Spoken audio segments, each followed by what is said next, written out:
l'audience que vous nous avez accordée ce jour témoigne votre esprit sensible à l'homme. L'ONPT était liquidé en 2003 en créant deux entités, Sopeco et Sotelco. Sopeco avait 350 agents et Sotelco 1519 agents.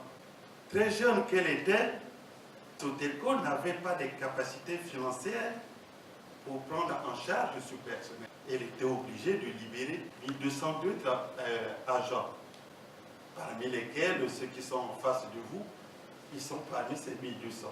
Et c'est là où commencent nos malheurs. Bien qu'un peu plus tard, le gouvernement avait pris en charge le tiers de nos salaires de l'ex-ONPT pendant 8 ans. Et c'est en 2017 que le ministre Mabiala, à l'époque ministre de la Gestion, président de la commission mixte de liquidation des entreprises d'État, qui va initier un plan d'apurement de la dette vis-à-vis de la CNCS.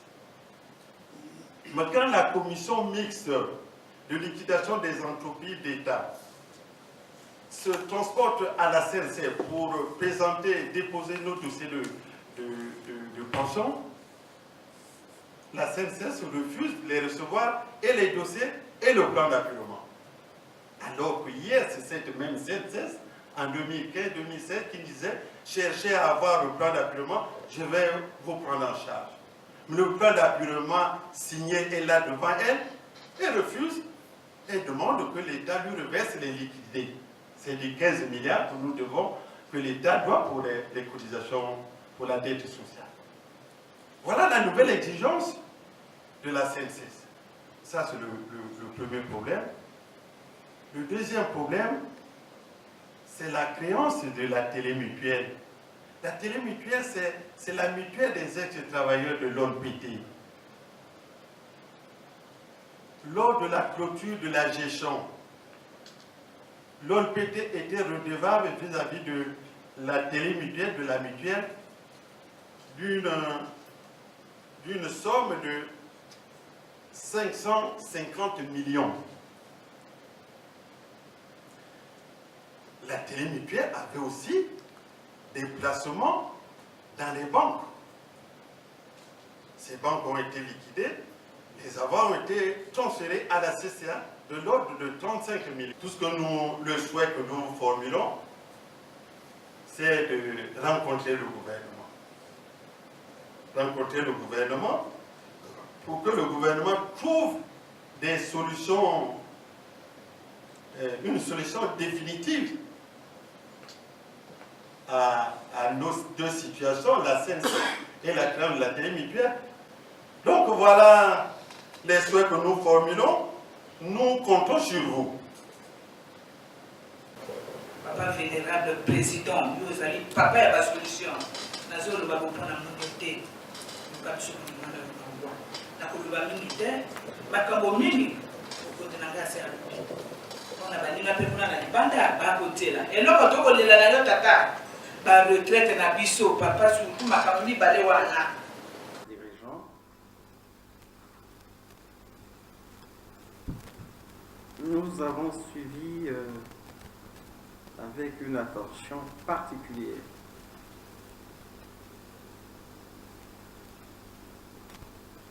le président du comité de suivi des ex-travailleurs de l'ONPT. Comme nous avions suivi la présidente, nous savons que la situation est une situation préoccupante. Nous sommes sensibles à cela. Et nous savons que vous avez choisi une forme de manifestation. Vous avez monté un orchestre. Et le président a dit que ça fait 55 jours que cet orchestre donne le concert à l'ONPT, la place de la Poste. Et je passe de temps à autre par là. C'est dire que on suit la situation, même si on n'a pas encore réagi. Aujourd'hui, nous sommes avec vous. Nous ne sommes pas là en tant qu'individus. Nous sommes là en tant qu'institution. Là, vous êtes en face du bureau du Sénat qui est assisté du président de la commission économie et finances et de la présidente de la commission affaires. Donc, on est là au nom de l'institution. Donc, au nom de l'État. Un État que nous voulons être un État de droit. L'État de droit n'est pas un slogan. Nous avons affiché la volonté de construire un État de droit et nous travaillons à l'asseoir. C'est parce qu'on veut asseoir un État de droit que là, par exemple, on est en face de vous, on discute, on vous écoute, quelle que soit l'âpreté des propos. Il y a des propos durs qui sont tenus, mais on comprend votre situation. On comprend votre situation. Mais il faut, malgré tout, reconnaître que nous sommes en train de construire un État de droit. Avec nos faiblesses, c'est sûr, mais on construit un État de droit. Je vais vous prier. La maman a interpellé là. Elle dit, elle fonde ses espoirs sur nous. Mais nous voulons vous prier. Malgré les difficultés, et elles sont énormes, je sais quelle est la situation. Aujourd'hui, pour vous, le plus important, ce n'est pas les conseils. Les Français disent, votre famille n'a point d'oreille. Pour vous, aujourd'hui, le plus important, c'est la solution. Mais la solution, elle est financière. Quand on parle de crise que vit le Congo, ce n'est pas une farce. Ce n'est pas un mensonge, ce n'est pas un montage, c'est la réalité. Pendant que vous manifestez, vous savez que là, à l'université, depuis la rentrée, il n'y a pas cours, l'université en grève. Et l'université, mais c'est la jeunesse. Et la jeunesse, c'est le pays demain. L'avenir du Congo, mais c'est les jeunes. Vous et nous, on a fait ce que nous avons fait avec nos limites. Mais l'espoir du Congo, c'est les jeunes, et ces jeunes-là, il faut les former. Mais aujourd'hui, notre seule université, nous n'en avons qu'une seule au Congo. Elle est en grève. C'est des situations auxquelles on n'est pas indifférent. On ne peut pas rester indifférent. Mais il se trouve que, objectivement, on est limité par les moyens qui nous manquent. Mais on ne baisse pas les bras, on se bat pour sortir de la situation. Donc je disais, en ce qui vous concerne, le plus important, ce n'est pas les conseils. Le plus important, c'est la solution. Mais en attendant, pour permettre que certaines actions soient menées, je voudrais vous prier de mettre un peu d'eau dans votre vin et d'accepter, d'arrêter avec cette forme de manifestation qui fait mal à tous. Je sais que vous-même, ça vous fait mal d'être là tous les jours, sous le soleil ou sous la pluie, en train d'offrir ce concert-là. Ce n'est pas par plaisir que vous offrez ce concert.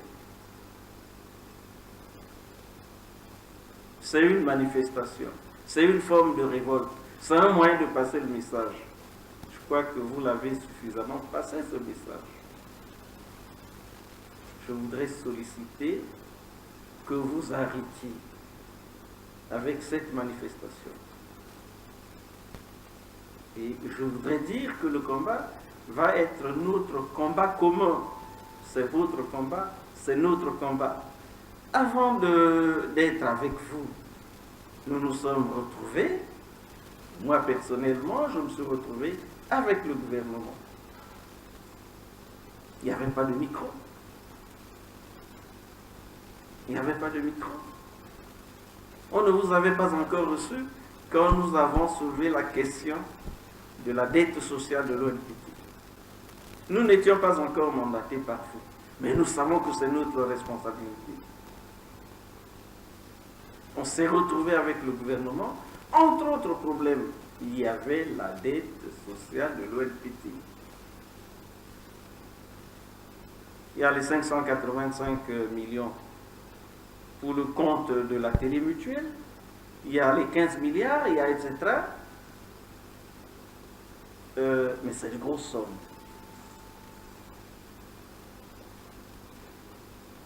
Donc la situation, je crois qu'elle se gère. Et nous allons y veiller tous. Si vous ne faites pas confiance, vous pouvez mettre une partie de votre commission à nos côtés pour que tous nous suivions et nous recherchions les solutions. Il me semble que une commission a été mise en place, qui a travaillé. Je ne sais pas si les syndicalistes n'étaient pas représentés, mais l'impression qu'on nous a donnée, c'est que les syndicalistes étaient représentés, les ex-travailleurs étaient représentés, et que là, des options étaient prises. Le ministre chargé du syndic liquidateur, c'est le ministre de la Justice, a été responsabilisé. Aujourd'hui, le schéma qui avait arrêté est en train d'être mis en œuvre. Mais ce qui est envisagé, entre autres solutions, c'est la vente d'un certain patrimoine restant de l'ex-ONPT. Donc on sollicite votre bonne compréhension, essayez de faire que les autres là-bas comprennent, parce que si nous devons être ensemble, il faut que nous essayions de nous comprendre. Donc nous vous remercions et nous comptons sur votre travail efficace à l'endroit des autres pour essayer de les calmer. Le reste, j'ai dit, c'est notre combat commun. Merci.